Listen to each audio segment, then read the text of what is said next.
So we are going to read the Total Eclipse of Nestor Lopez, chapter 2. We left Nestor in his new room in a new town, and he is not excited about it. His dad is in Afghanistan being deployed in our military, and he writes Nestor like quizzes and notes and emails and stuff.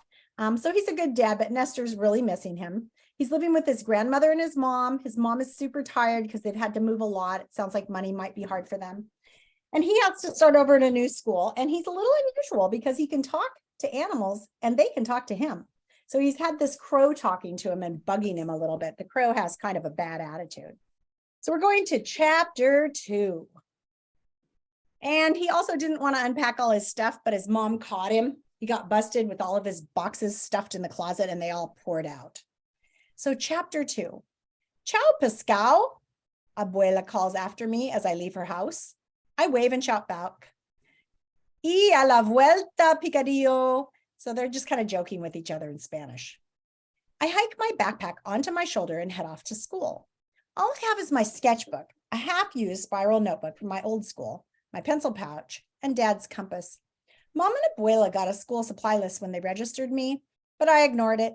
I probably won't be at New Haven Middle School long enough to use all the things on the list anyway. As I start up the trail into the woods, a black blur sails above me, diving between tree branches. What do you think that is? What was that all about? The raven squawks, buzzing my hair. What? I ask, turning to make sure Abuela's gone back into her house and won't see me talking to a bird.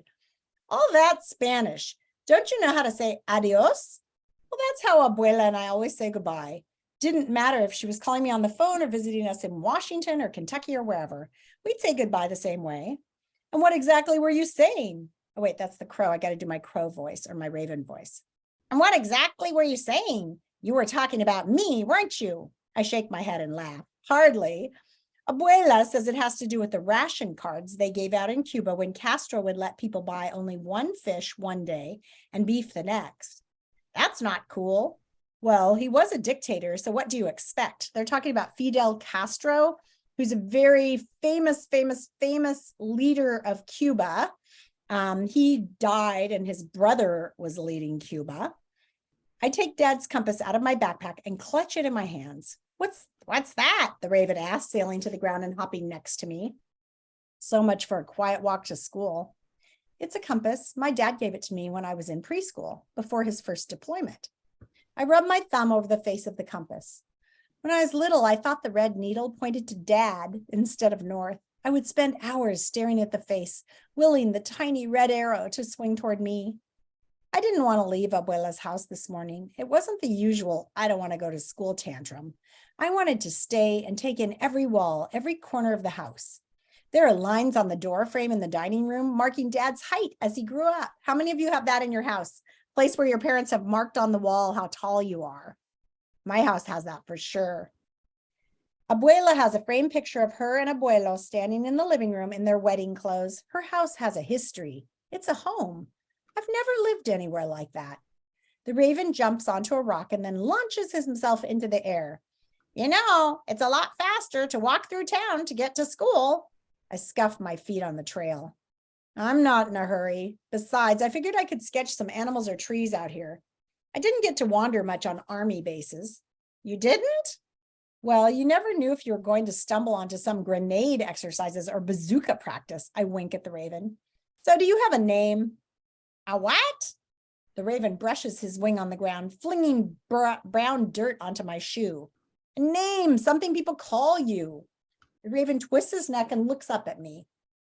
You mean like, don't poop on that, or get away from my cat? Exactly, I think for a moment. I've never had a pet. Mom said they'd be too difficult to have to move all the time. This obnoxious raven is probably the closest I'll ever get. How about cuervito? Did you just insult me? No, it's Spanish for little raven. How about I call you that? What about Mr. Cuervito or Professor Cuervito? The raven starts flapping his wings. Wait, evil Dr. Cuervito. Yeah, I'm just going to stick with Cuervito. The raven cranes his head at me. Fine, and I'll call you Don't Poop on Him. Poor Nestor. Whatever. Cuervito flaps his wings and soars off the ground. Be careful in the woods. You might not want to sketch everything. I raise my eyebrow as Cuervito takes off over the trees and out of sight. The woods behind Abuelo's house are filled with twisty live oak trees and sharp cacti. I look down to make sure I don't impale my shin with spines, but I almost give myself a concussion from the winding tree branches. Good thing Abuela added plenty of sugar to my café con leche this morning. The path curves up and down small hills, around cedar trees and through mesquite bushes. It's less hilly than where we lived in Colorado, but hillier than Kentucky. There are fewer trees than in Washington, which was full of tall pine trees, but more than in the rocky fields of Fort Hood. As I meander down a hill, my worn sneakers slide on the dirt, sending small rocks skittering down the path. I notice movement out of the corner of my eye. A white-tailed deer stares at me as she munches some grass. How many of you have ever seen a deer in the wild? Yeah, maybe Vivi has them at her house probably, or nearby. Her mouth chewing in circles as green sprouts hang from her lips. Have a good breakfast? I try to keep my voice soft so she knows I'm not a threat. The deer pauses her meal and says, not particularly. I believe a squirrel peed on this patch. I chuckle. Dude, that's gross. The deer's mouth falls open and bits of half-chewed grass fall from her teeth. I'm used to this reaction the first time an animal finds out I can understand it. Would you mind if I sketched you? I asked, sliding my backpack off my shoulder and finding a crook between two tree roots to sit down. I'm not in a hurry to get to school. You can keep eating your breakfast. That'd be all right, the deer responds, bending her head down to rip another clump of grass from the dirt. A small brown rabbit hops from behind the tree and nudges my arm with his twitching nose. If I stay by you, will you keep it from getting me? Will you keep me safe, right? Sure, I guess, I say, flipping through my sketchbook as the rabbit's trembling body presses against my leg. I like that one, the rabbit says, nodding at my drawing. His cotton ball tail won't stop shaking. I look at the sketch on the page of a mountain goat perched high on a rock. His head cranes toward the sky as his mouth gapes open. That one's from Colorado. Mom and Dad took me up to Pikes Peak when my dad came back from Iraq. Did you know some mountain goats are scared of heights? This one screamed the whole time I sketched him. The rabbit thumps his foot on the ground. I turn to a clean page and a paper drops out of my sketchbook. I open it and smile. First Day Challenge is written at the top in capital letters with more exclamation points than humanly possible. Mom does this for all of my first days of school. I scan the page and see, introduce yourself to the teachers, 20 points. Open your locker in less than a minute, 50 points. Mom says that if I treat my first day like a video game, it'll be easier. I don't have the heart to tell her that you can't respawn in real life if you die from eating mystery meat sauce in the cafeteria, 30 points. I brush my hand over the page in my sketchbook and start drawing the general shape of the deer's body, not bothering to create careful lines. Do you want me to give you more muscles? How about a huge set of wings? I asked the deer, pausing my sketching. I can pretty much draw you any way you want. The deer looks at me and blinks her large brown eyes. I do believe I'm perfect, just the way I am.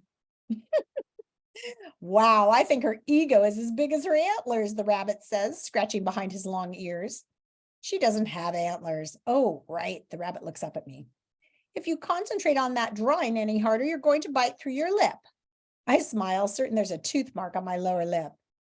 Sorry, I was just thinking about having to start school all over again, trying to decide who I want to be this time.